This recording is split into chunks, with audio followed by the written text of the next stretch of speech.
My prayer was, Lord, just let me die in my sleep.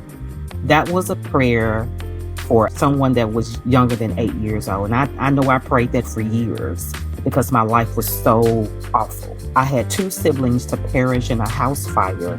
After that, I began to question, Lord, why did you save me out of the fire? That was my opportunity to die. We're gonna get better. Welcome back, everyone, to another episode of the Inclusive Business Lab. I am your host, Lakeisha Angelique. If you do not know me, I am a diversity strategist and business mentor for women, specifically women of color, helping you move in life, business, all around holistically. Today, I'm super excited, and I know I say this every time, how excited I am about a guest, but I'm definitely excited to have this conversation because it's about mental health, shame, and breaking that cycle in the Black community. And my guest today is a author and mental health advocate, Carolyn, and we've already had some conversations, so I'm so excited to have this conversation with her today. Welcome, Carolyn. Good morning. Thank you for inviting me to have this wonderful conversation, much needed conversation for our community. Absolutely. Yes. You know how they say some people are just like attracted to you and you know that you're in the right space. That is what happened when I reached out to Carolyn on LinkedIn and happened to get into her space and see exactly what she was out here doing for our community. And it's amazing. Her book is available for purchase. We'll talk all about that. So Carolyn, why don't you introduce yourself and tell us where you're from, how you got into the mental health field, and then we'll get into some deeper questions about all of that. Well, I am the oldest of six children who was born originally in Helena, Arkansas, and I've experienced quite a bit of child trauma. And the child trauma was, I think, what they call compiled, or it was just continuous. And the thing is, for me, is that as time went on, when there's unfulfilled or unresolved trauma, you live in a mode of bitterness, anger, fear, and shame. And after a while, you get tired of it. And so I decided one day, it's like, you know something, I know there's better for me. And so I began my research as far as how to better myself. And so I am an author. The name of my book is called God, Why Did You Save Me? And the name of my business is Firm Foundations Community Outreach. And I am a Christian life coach. So I'm on this journey to help other Christian spiritual women recognize their God-given purpose, help them break up with fear, and to prioritize their self-care. That is amazing because for a couple of reasons. Black people, Black women specifically in the church, and the connection between mental health issues and seeking help is really a barrier, would you say? Yes. Unfortunately, our history, our culture is known to sweep things under the rug. What goes on in the house stays in the house. And that only allows the perpetrator to continue. That only allows the mental health of everybody, really, but specifically the person that is enduring the trauma to decline. And when you have experienced continuous trauma, we tend to look at or gravitate to coping mechanism. And usually they're unhealthy. So everything from smoking, sexing, drugging, eating, and later on those things turn on you. And so when it comes to our culture, we bring that same thing into the church. You go to your pastor because that's who you know. Right. But unfortunately, the pastor is uneducated when it comes to mental health. And so he's there to feed your spirit man, but your soul is still traumatized. Yeah. So how do you think you made that leap from just your faith and hoping and praying that you would be healed versus saying, I think I need more than prayer and I need to really start researching and figure out how to heal this trauma with science? Well, with me, it was the Holy Ghost. It was the Lord that led me on my journey. I began to look at depression and anxiety because the Lord, it was the Lord that actually showed me that's what I was suffering with. I was never truly diagnosed, but I knew something was wrong. And so on my journey, I took the class, mental health first aid, successfully completed that course. And it said, once you complete that course, if you want to go deeper, you can go into the 40-hour training. Well, I'm in Tennessee. And so I successfully completed the 40-hour training and I became certified as a peer in the state of Tennessee. Um, and when it comes to my faith, it became my bedrock. I always had a longing or love for the Lord, but with God's help, I realized that your why has to be greater than your circumstances. So my faith, my longing, my love for the Lord became my why. Because when you start this process of healing and recovery, it's messy, but it's necessary. Yes, I think that's a great point that healing from this compounded and continuous trauma is not a linear. You're right. You had this awakening and you knew that you needed to seek some type of help, and we still fall down during this process. And you think like maybe it's not working. Let's talk a little bit about how in your book you talk about like what you went through and the continuous trauma and how shame really played a part in taking this long to get here. Yes. Shame and fear. Those are two things or two ingredients that will keep you hiding in the shadows. The thing is, you want to open up, you want to tell people what happened to you, but that keeps you from doing it. And then it's exposure. So if you begin to open up and tell people, now you're exposing people, and the fear sets in because it's like, what if my family is going to think about this? And especially if you already deemed the black sheep of the family anyway. But a lot of times you end up being the black sheep of the family because you're already different. But a lot of times it's because of the things that has happened to you caused you to be different. Yeah. So you might as well go on and walk on in. Yeah. And, the world we live in now, we see a lot of, sexual abuse allegations coming forward many, many, many years later. And you can see the different discourse with people, whether they believe it, why did you wait so long?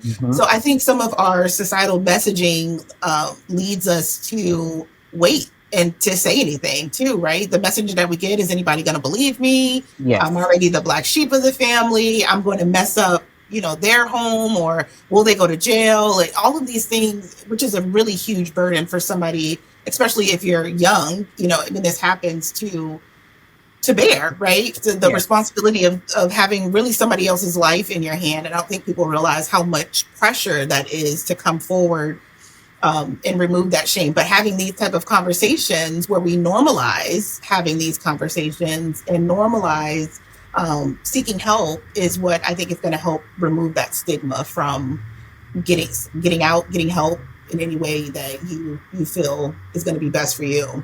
Yes. And that's why it's essential that your faith is the bedrock, the cornerstone. Because if you already identify as a Christian or a spiritual person, that's where your strength is going to come from. Because you're going to need all the strength that you can muster up just on the journey.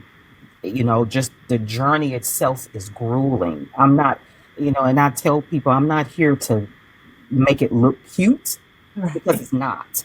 Right. But I tell people that there's life on the other side of trauma, but you've got to do the work. If you want to move forward and realize what your purpose is and actually walk in the purpose, you've got to move through this thing. It's possible. And why did you use the book as a vehicle? Why did you think a book? What led you to writing a book? In all honesty, the my spiritual one of my spiritual gift is prophetic gifting. And the Lord already told me in my early 20s that I was going to write a book, but I was a single mother at that time. And so when you are a single mother, you're living in survival mode. You Right. don't care about the future. So when the Lord let me know that I was going to write a book, I'm like, okay, whatever. I'm trying to get through today. Right. But so I already knew that I was going to write a book. Surely I forgot about it because your mind is consumed with so much. But when the opportunity came for me and I met the lady that is a publisher, she's a mental health coach. Later on, I realized that she was a publisher. And when I told her my story, she was like, oh my God. She said, where's your book? And I'm like, what about it? I'll get to it in about 5 years. And she just laughed at me and she's like, no, ma'am, you're going to write this book now. And after that meeting that was only supposed to last 30 minutes, it lasted 2 hours because we gelled just that much. And so she was like, what's holding you back? I said, well, one thing I know is going to be expensive. Second of all, I don't even know what the process is. And I'm thinking the process is grueling. She said, if I can guarantee you the process to be simple, would you do it? I'm like, let's go for it. And I met her in June. My book was released November 1st of last year. And it was the only grueling part is having to remember the things, having to talk about it. But that's why your faith has to be, cultivated, because it's like 3 times I stopped. 2 times the Lord said, your story matters and it has to be told. And if you don't tell it, nobody will know it. Yes. And Let's give a little snippet because this book, this is what got hooked me into Carolyn here. This book and what is in it, and it's your life. So let's give a little snippet of what you discuss in the book, and what brought you to where you are today. Okay. Well, the name of the book is called God, Why Did You Save Me? The background of the title, because I'm just constantly hearing from people, the title itself is just gut-wrenching. The title comes from the question that I consistently ask the Lord.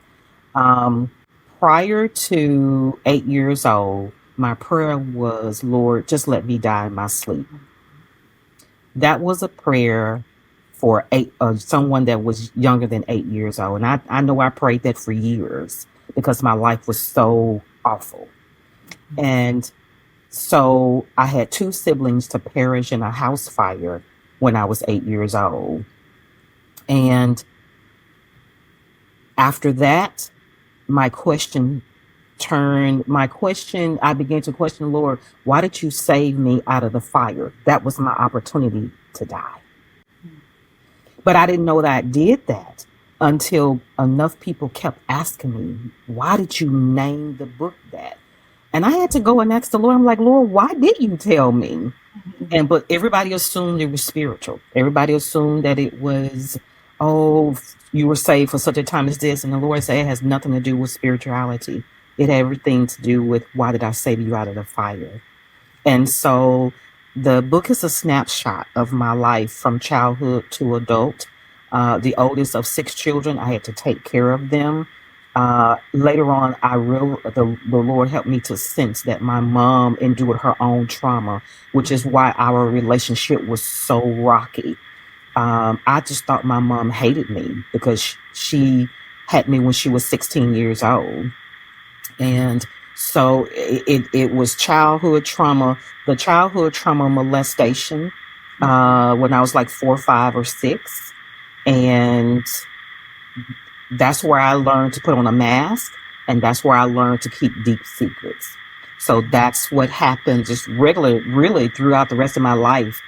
It silenced me for the rest of my life. And I lost my voice. I never had a voice because really I was born during a time where children were seen and not heard. Yes, yes.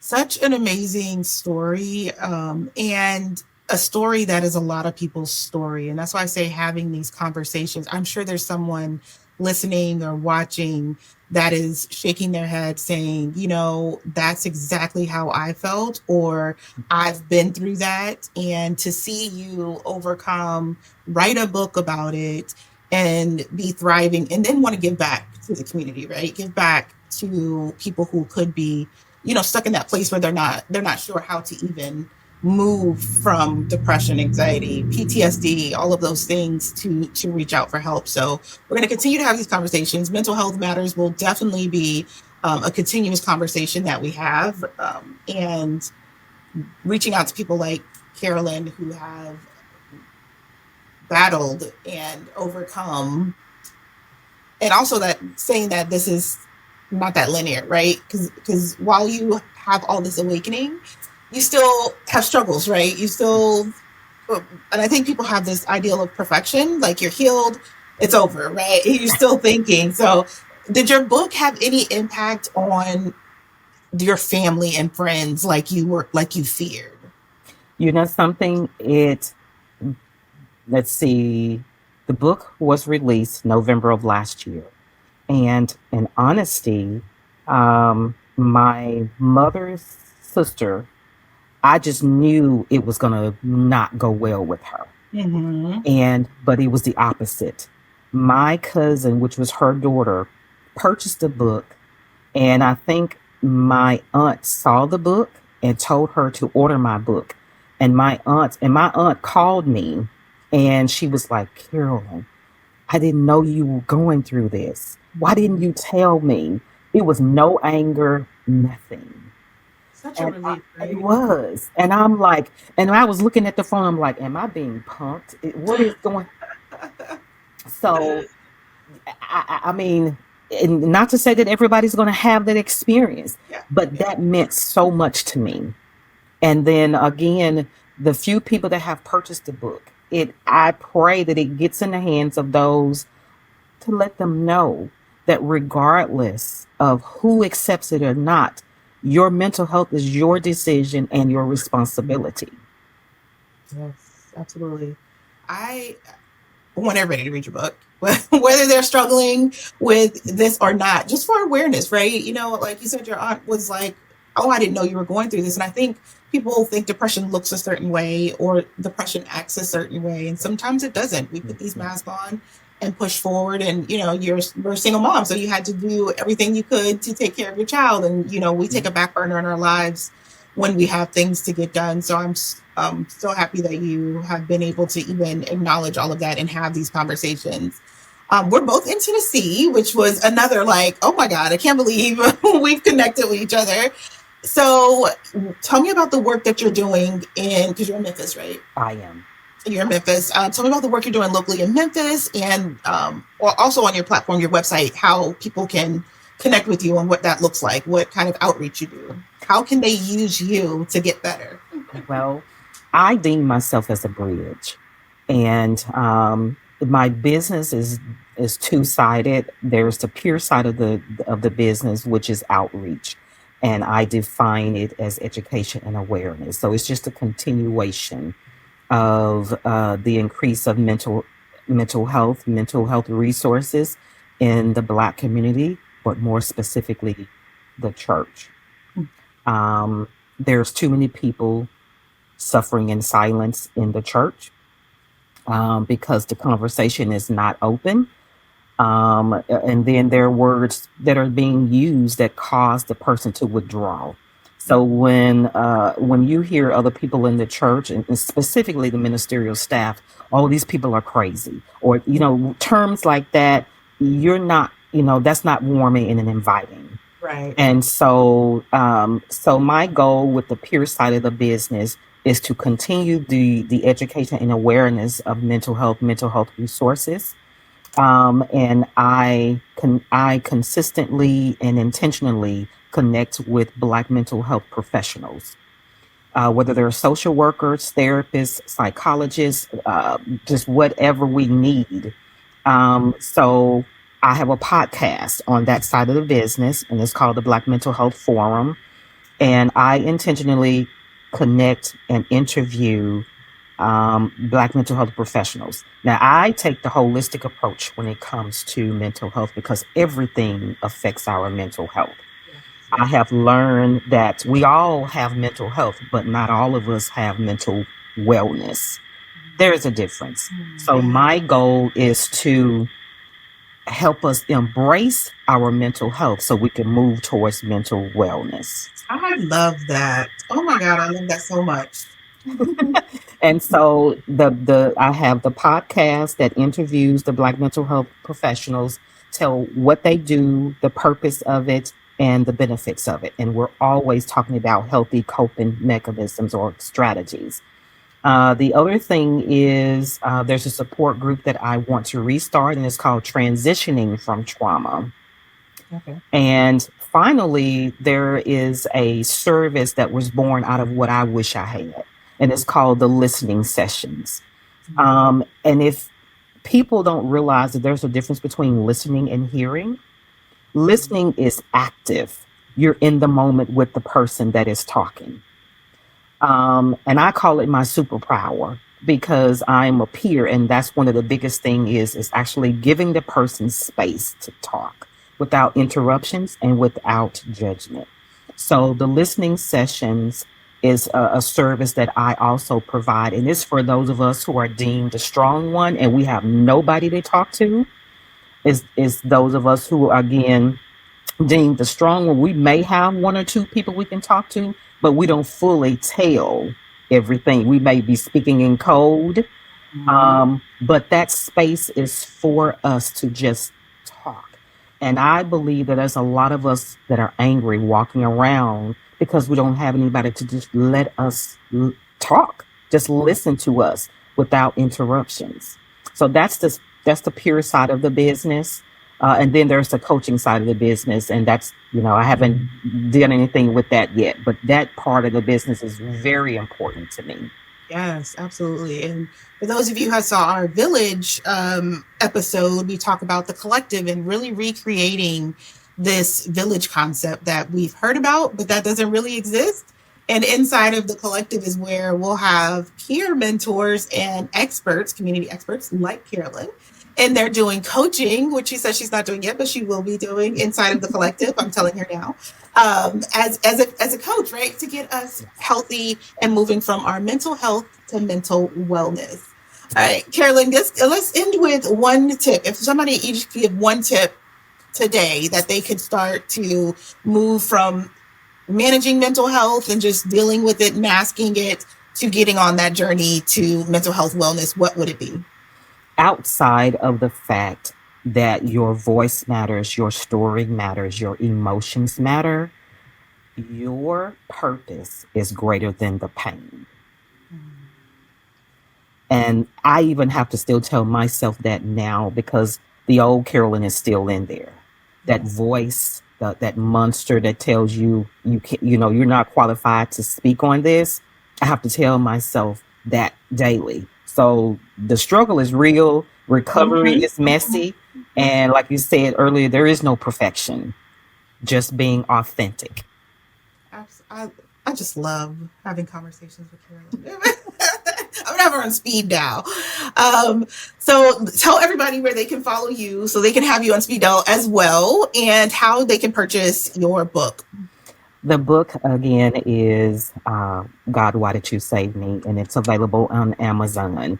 And when it comes to social media, Instagram, TikTok, LinkedIn, and Facebook. There is a business page for LinkedIn as well as Facebook, Firm Foundations Co., and then Carolyn J. Murphy on the social media. Amazing, which is my favorite word. We will post all of that in the show notes below, so you don't have to try to write that down very quickly. Just click on the links and you will be able to connect quickly with Carolyn and continue to follow her journey to all things greatness and move from mental health to mental wellness. And we will see you on the next episode. Thank you so much for being here today. Have a good day. Someday we'll make it alright. Other days we only can try. Even when gonna get